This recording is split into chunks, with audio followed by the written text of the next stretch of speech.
Mr. Carney, Stephanie Levitz with the Globe and Mail. We understand that you have now placed your assets in a blind trust, so you don't know what's happening to them going forward, but you knew what they were going into that blind trust. So what are they? Look, Stephanie, I follow the rules of the Ethics Commissioner.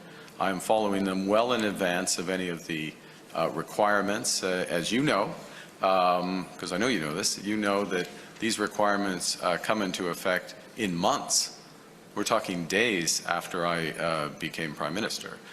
So I'm complying with the rules of the Ethics Commissioner, going through the processes and all these things that are necessary. And I will remind you, and I'll remind Canadians again, that the Leader of the Opposition cannot find it. And look, you look at the questions this evening, you look at the nature of the discussions. Look at the nature of discussions I had with the President of France, the Prime Minister of the United Kingdom. The Leader of the Opposition would not be capable of having those discussions because the Leader of Opposition refuses to get his security clearance, something that it took me a few weeks to get. And he has been the Leader of the Opposition for 3 years. So I comply with my responsibilities. I comply with the rules well in advance, and the Leader of the Opposition doesn't take his responsibilities at a time of, well, you should take these responsibilities at any time, but it's particularly remarkable given the stakes in global geopolitics at the moment.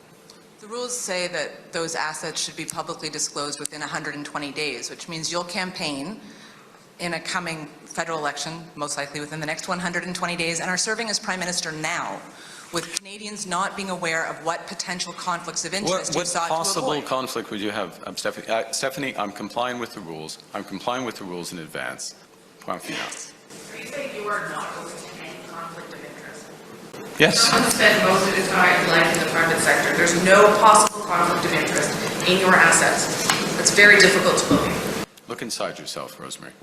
I mean, you start from a prior of conflict and ill will.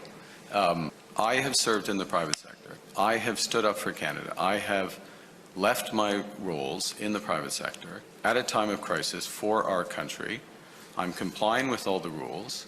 Your line of questioning is trying to invent new rules. I'm complying with the rules that Parliament has laid out and the responsibilities of the Ethics Commissioner.